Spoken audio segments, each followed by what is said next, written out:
and Hetty are the co-founders of the South African fastest growing African print retail brand, P&H Boutique. Right? Now, 7 stores, strong in award-winning malls, P&H Boutique emerged as the #1 business under Tembi YS Top 40 mentorship program, and is the only modern traditional wear brand to be fully profiled on top in. Papa and Hetty are passionate about entrepreneurship mentorship and currently empowers rural women throughout South Africa through their Basari Women Empowerment Project. With that, ladies and gentlemen, can we please welcome on the stage Papa and Hetty.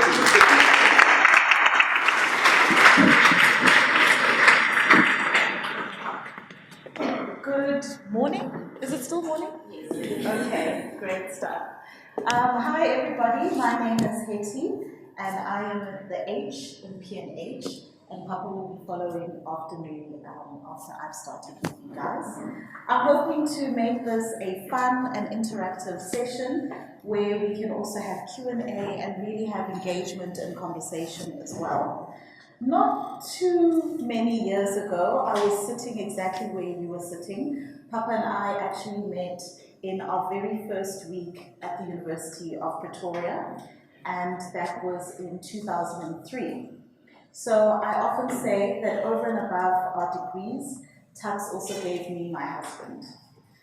And so I'm very happy to be back here today and to kind of be sharing our journey with you guys. It's actually quite interesting because I studied political science and Papa studied actuarial science, and here we are coming to chat to you guys about entrepreneurship, which is a complete far cry from what we both studied when we were here at Tux. And I suppose that's probably the first point that one should make, is that it's quite interesting that whatever it is that you study at university may not necessarily be what you end up doing in life later on. So I would certainly encourage you to have a bit of a broad view and an open mind about what the future could possibly entail for you once you've left the gates of the University of Pretoria. So perhaps to talk a little bit about P&H Boutique, as Linda quite rightly mentioned, it's the fastest growing African print retail brand in South Africa. So we're now 7 stores strong in award-winning malls such as Menlyn Park Shopping Centre, which is just around the corner from here.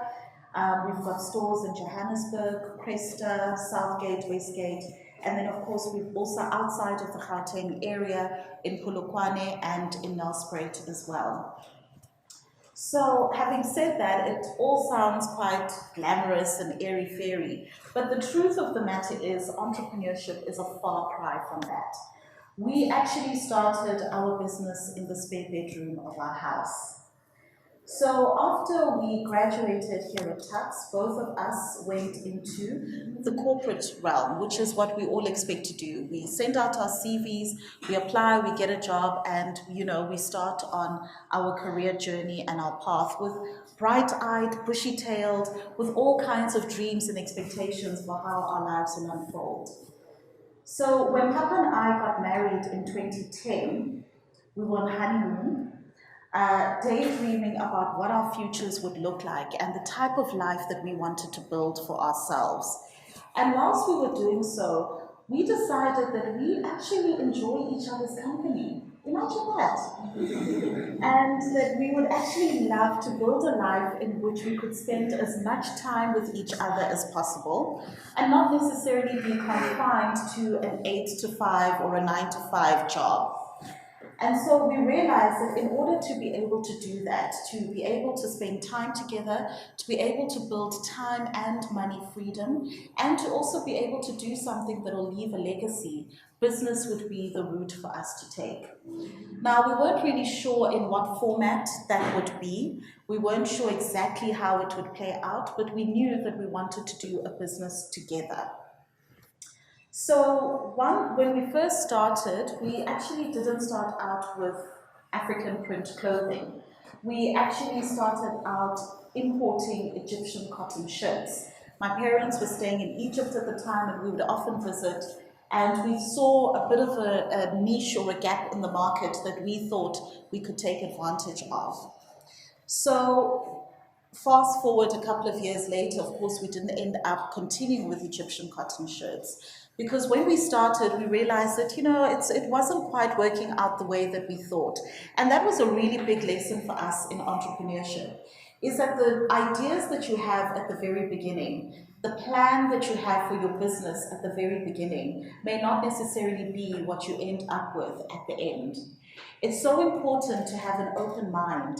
It's important to be agile with your business, because in fact, your business will tell you how it's going to be. It's not going to be the other way around. A lot of us, particularly those of us that are perfectionists, like to write down our goals, our ideas, we forecast, we do all kinds of research, and we consume ourselves with the ideology of what we think our business is going to end up turning out like before we've even started trading. The truth of the matter is, once you begin your business and you actually begin to work within your business, only then will the pathway of your business begin to unravel and develop. And your business will then begin to dictate to you the direction that it is going. And your ability to be agile and to actually follow the direction of your business, as opposed to being married to the idea of what you thought your business would turn out to be like, is actually the key component of failure and success, particularly in the beginning days. So as mentioned, we started our business in the spare bedroom of our house. We didn't have much capital. We certainly didn't have any capital to have a brick and mortar store. So we actually figured that perhaps we're living in a digital age. E-commerce is on the rise. A lot of people are shopping online. Why don't we start up an online website where people can purchase their goods and then we would then deliver it to them? And in the beginning, it worked out well. It was quite exciting. Orders were coming in, etc. But over time, what we realized was that people actually wanted to touch and feel the garments. People wanted to know who they were interacting with. Who is the person on the other side of the screen? People wanted to come to our home, which is where we were operating from, to find out if they could, see the garments, try them on for size, etc. That's when we realized that this isn't actually quite working out the way that we thought it would. And so it really forced us then to open up our first brick and mortar store. Had we stayed as an online store, had we stayed operating from home and found a comfort zone within that, our business would then not have been able to grow at the level that it is growing now. So it's also important to bear in mind that there are moments in time that you are actually forced to step out of your comfort zone, to do something different, to take a risk, and that often pays off quite handsomely. The other thing that we chose to do once we began to take our business seriously is to actually invest in the business. We are living in a time of social media. Most of you might have checked in when you arrived at varsity. Most of your friends probably already know where you are and what you're up to, or perhaps what you're going to have for lunch, simply because of social media. And so we thought, you know what, I think this is actually the key to progressing our business forward. So we made a tough decision to invest in a Facebook for Business course, which was online. So when we chose to do that, at the time, we had about 10,000 followers on Facebook. And it was okay, some of them showed interest, but we certainly weren't able to convert those followers into actual buying customers.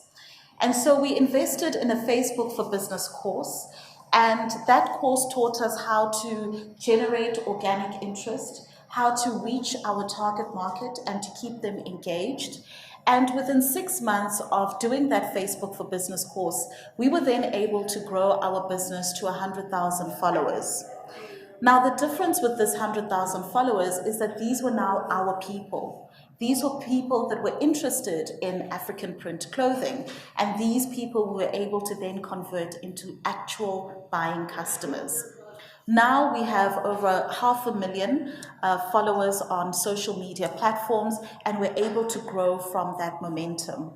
So it's quite important in business to invest within your business and to also invest within yourself as well. Most of us are obviously studying degrees here that are focused on certain areas. However, when you look at business, business actually challenges you outside your realm of academic ability or even outside your realm of professional knowledge. For example, we didn't come from an accounting background, but our business requires us to have accounting knowledge. We don't come from an HR background, but we have to employ staff. We aren't necessarily from a retail or a selling background, but we have to be able to trade our products.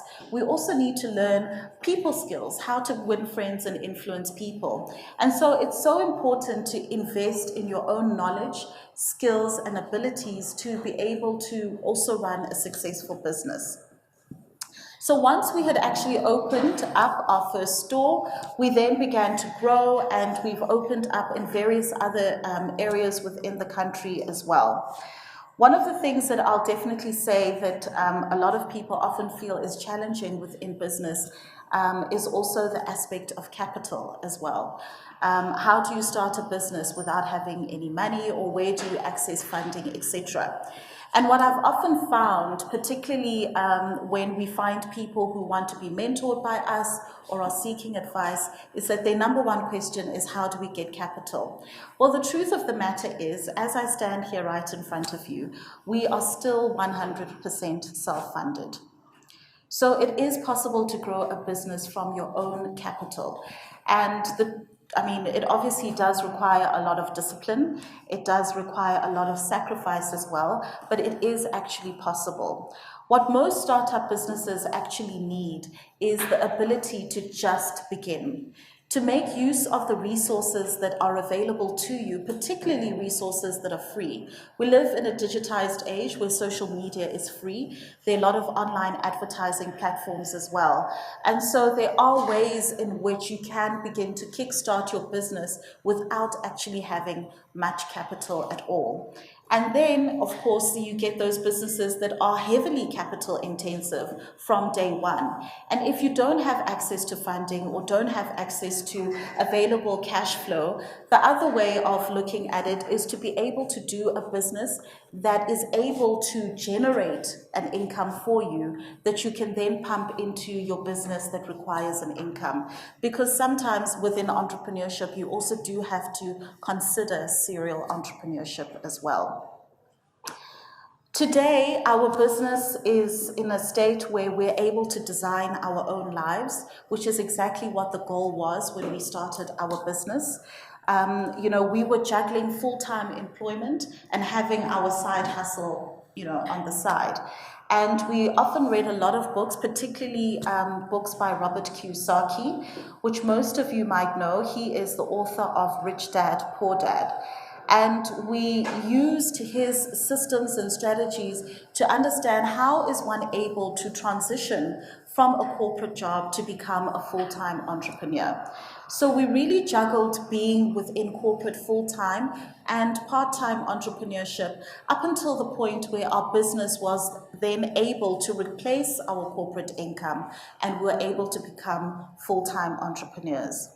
Now we're able to design the life that we want to live, and the truth of the matter is that it's not always peachy, it's not always grand, but it's definitely the path that we've chosen, and it's also giving us the rewards that we wanted to get from the very beginning. So if you look back at when we started at around 2011 to now 2019, it's taken several years to be able to get to the point at which we're at now. And often at times people see your business today and they think to themselves, well, I want that. How can I get that? But it didn't start as that. It started with us being bright-eyed and bushy-tailed with an idea and starting within the spare bedroom of our home. So when I often say to people that just begin and the path will unfold, and also understand that there is a great element of delayed gratification when it comes to business. I often give the example of Nando's. We know Nando's to be this incredibly huge brand, not only in South Africa, but also in the rest of the world. But what we don't realize that it took 15 years for people to recognize Nando's as an overnight success. 15 years. We don't see that work that goes on behind the scenes. We don't see people working within the trenches. Nando's started out as a corner shop cafe in Edenvale, South Africa. And now it is this huge brand. So often at times, even with myself, when I'm feeling discouraged, things aren't necessarily going the way it should be going, perhaps the numbers aren't adding up the way they should, or your staff has disappointed you, I always remember that Nando's story, because really an overnight success does take 15 years in the making. So we are still working and plowing away on our path to becoming an overnight success. I think before I hand over to Papa, who will continue, the other element that I really want to kind of chat about is that I understand that entrepreneurship is not for everyone. And often at times people hear people like myself who are in business, and sometimes they feel guilty that they don't have perhaps that entrepreneurial bug, or that they don't have a desire to be an entrepreneur. That's honestly perfectly fine. And I think it's important for us to reiterate the fact that everybody's path is different, and everybody's purpose in life is different. But there are certain things that you can learn from entrepreneurship that you can apply to your own lives as well. Once you leave the doors of the university and you enter into the corporate realm, you can begin to view yourself as your own brand. You can build a brand for yourself within whichever organization that you may enter. You know, business is something that you actually carry around with you. I remember when I was in corporate, I actually had my own clients within the bank that I considered to be my clients, and I would nurture them and look after them, and I would continue to seek other clients as well. So even when the bonus period came along, I knew that I could chase behind my different clients to add on top of what my own department would be giving me. That is one of the ways that you can build yourself as a brand within whichever corporation that you'll be entering into. These days, you can market yourself in various and different ways. And so, regardless of whichever path it is that you're going to follow, just bear in mind that you are a walking, talking brand. Whether you acknowledge it or not, your brand identity is the conversation that people have about you when you are not in the room. What do they say about you? And what is the legacy that you want to leave behind? Over and above that, I think that we also have a huge social responsibility, whether we're in corporate or we are entrepreneurs, to also look at the framework of the country in which we are living and operating in. You are within the privileged 1% of South African society. The truth of the matter is that your compatriots, the young people in South Africa, 50% of those young people are unemployed as we speak right now. And the vast majority of those young people may never be employed in their lifetime. So once you leave the gates of this university, you will be privileged and have the opportunity to perhaps change the life of even one young person, whether it will be within your corporate, professional career, or whether it will be through entrepreneurship. What Papa and I recently came to realize is that for every one person that we employ, we actually impact the lives of 10 people. That means if you employ 10 people, there are 100 people that are being fed by those salaries. That is really a huge difference that even a small business can make. We're not talking about big businesses here. We're talking about small businesses.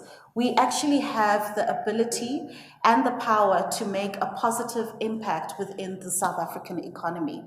And that's why it is important that we are able to marry profits and purpose. I'm 100% believe in capitalism, but I do think that we can also be compassionate capitalists as well. So when you leave the gates of this university, please bear in mind the fact that, first of all, if you want to start a business, you can. If you want to juggle a side hustle with your career job, you absolutely can. If you want to make a difference in the world, yes, you can too. And remember also that you are your own personal brand. So think about the legacy that you want to leave behind. And I cannot wait to get to know all of you and to see your name in the stars. Thank you.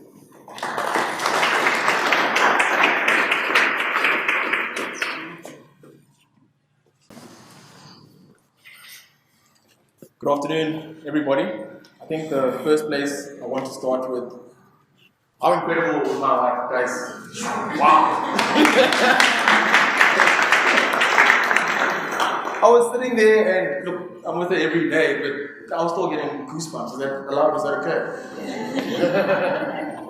So, my name is Papa Boachi Yadom, and I think the only parts maybe that I can add that she's taking my whole speech. I don't know what I'm going to say. So, just to introduce a little bit, I'm originally from Ghana. So, my parents brought us here in 1988. So, if I'm looking through the room and scanning, it means that I've probably been here more than 90% of this room. Okay. So, both my parents were teachers, my father a mathematics teacher and my mother an English teacher. So we were fully aware as we were growing up with the level of privilege that we had. I never struggled with mathematics, neither did my younger brother, he was 2 years younger than me, and my sister 2 years younger than my brother as well. So if I recall from high school, finished with the mathematics prize, my brother did the same thing, my sister did the same thing. And in looking for something to study, did end up coming through to Pretoria University. And nobody in my school had studied what I wanted to study. So I thought, I'm going to do this. And I'm going to show that we can do this. So I came through and studied actuarial science. And learned a lot of different things through it. Quite tough, just like metallurgy, as I know that Linda's studying. But going through it, and especially the experience in Pretoria University, it wasn't like the experience that my friends and my cousins and so on were having at places like UCT. So I really struggled here because I was in res. But as I come to learn, even through later on, the best thing that I got from the University of Pretoria is my wife. I mean, we met in 2003, first week of campus. And she might have mentioned the story, but this is the true story. First week, she saw me, and that was it. Okay? I'm telling the story so that's So anyway, we started dating a year later, and we had a lot of goals that we wanted for our lives. We knew that in the way that we've been raised, we're supposed to go to work. 50 years, you're going to be in some corporate, and that's all you're supposed to do. But we started reading books, and the first book that a friend of mine gave to me, he was actually at Tybers. Is anybody here from Tybers? Anybody here from Race? No? Okay. Cool. So he gave me this book to read. It was called Rich Dad, Poor Dad, and it just changed the whole way that I thought about what I'm supposed to be chasing in life. And that's where I actually started to think about what type of business could we go into one day? Where does one even start? What are we supposed to do? Because how many people here, your parents, who have a business? Just by a show of hands. Okay, few people. So the majority, just like us, our parents didn't have a business. They couldn't teach us how to have a business. So we were kind of stuck. What idea can we run with? And I guess to go into that part of the story, maybe I could just lead it into this, because it lingered on me for quite a while, which is that there is no spoon. Okay. I'm going to repeat that. There is no spoon. Now, how many? No, let me change the question. How many people in this room were cool enough to have watched The Matrix before? I want to see by show of hands. Shame. For those of you who didn't put your hands up, don't worry. By osmosis, the other people that are cooler in this room will lift up your level of coolness. It's okay. So, for those that don't know the movie, there's a scene in the movie where Neo, the protagonist, the hero of the movie, he's struggling with the ability to connect with his powers and what he's able to actually achieve. And he's looking at the spoon, and he's trying to bend the spoon. And this child looks at him, who's very well versed in his own powers. He tells Neo, the problem that you have here is you do not realize there is no spoon. And that thing stuck with me because I got to realize there's so many barriers that we have within our own lives that we have put there, where we believe that we can't do this or we can't change and do something else.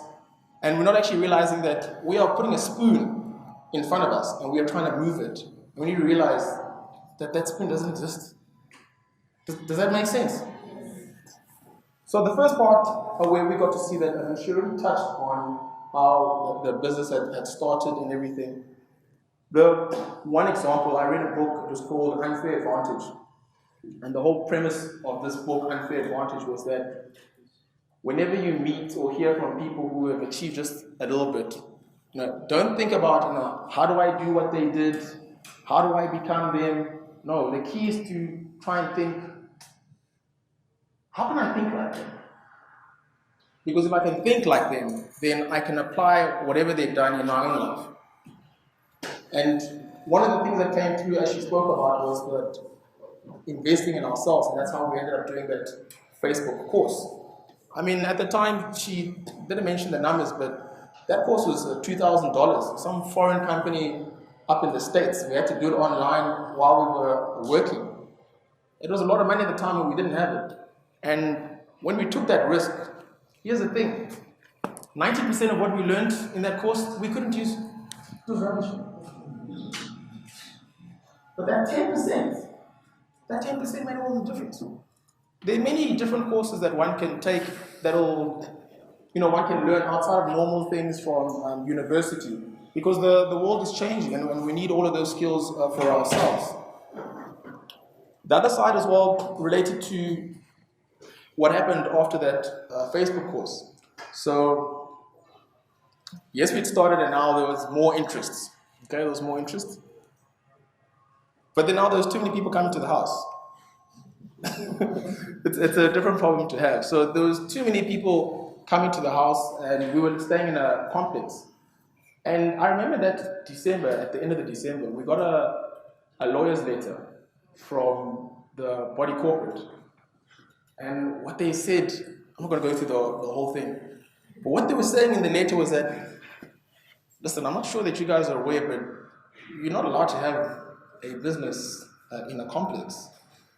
I'm not talking about the other 10 people that have businesses in the complex because they've got the land. You don't. You're not allowed to have a business here. So we were like struggling and thinking we're going to fight them and this can't be allowed. And so many other people have businesses. And it was at that point at the same time as well, we had to look and realize, is this another spoon here? I think we need to open up a brick and mortar. I think that's actually going to make more sense. So we packed up and we left. We left Pretoria. We went through to Johannesburg, where we stay now in Maboneng. We opened up our first shop, failed horribly. We didn't know how to hire staff. We didn't know how to stock a shop. I studied mathematics. I was working in a bank. I don't know how to design. She doesn't know how to design. So we were like failing, but failing forward. So 4 months after that, we were able to open up another shop in Johannesburg CBD, and that's where we learned another spoon that we saw, which was location. We thought we've got all of these people on Facebook that are following us, they're just going to come no matter where we are at. If we can just get 5% of these 100,000 people to come, we're going to be coining it. No, they will not come. They will not come. I remember the day we opened in Johannesburg CBD right in town. This lady came out of the taxi. I think we had opened, it was about 4 o'clock. She came out of the taxi, she's like, PNH, I know you guys. She came in, tried on the stuff, took the money straight out of her breast, and she said, yeah, take it, I don't want it. And I thought, what's going on here? Why didn't you come to our shop in Maboneng? Said, why? That place is too far. I'm not going there. But this right here, I'm happy with this. And in that moment, what people spoke about, I saw it firsthand. Location, location, location. They said 3 times for a reason.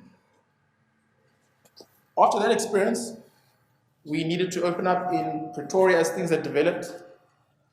Same thing happened. We came looking for something that would be similar with Johannesburg CBD, but we struggled. Because in both those places, I can let you guys know, we were all from Tux. Both those places, our rental used to be 10,000 Rand per month. When we came to Pretoria, they were telling us to be on the street is 25,000 Rand. I didn't have that money. So now we're thinking, what are we supposed to do here? It was a struggle. Then we just had the idea, let's go to this mall. I think it was called Sammy Marks Mall. We went there, we were just walking around, daydreaming. One day we can have a shop in a mall, just daydreaming. I'm sure it's way too expensive. And we managed to find a shop owner there. We asked him, how much are you paying here? I expected 70, 100,000. And you know what he told me? He said, no, I paid 25,000 Rand here.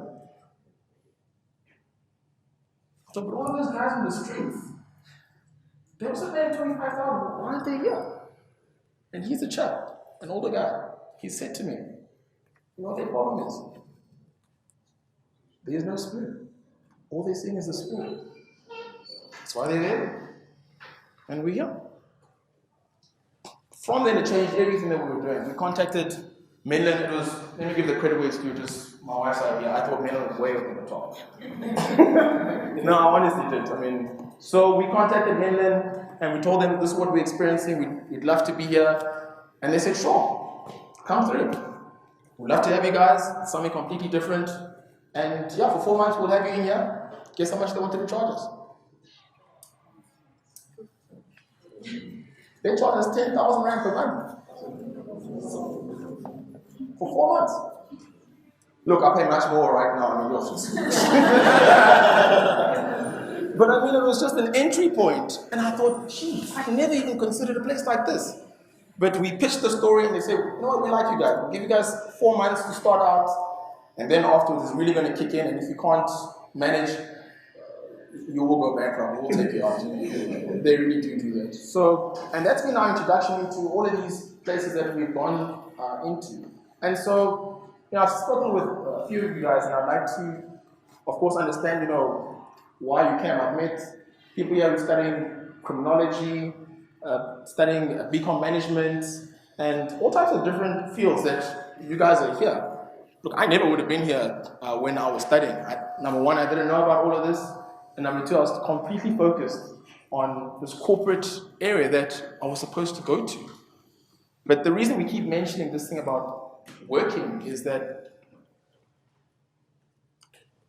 not all of us start off straight into an entrepreneurial role. Not all of us start straight in a business. And it may mean that as you are working, as we were working, it actually allows the time to figure out what you want to do, and more importantly, how to do it properly. Because if we had started off in malls, straight off the beginning, look, I don't even want to think about that. So I'll just close it off here by saying, I don't know what areas you guys have where there are barriers that you also have in your lives. Correct, perceived, or non-existent.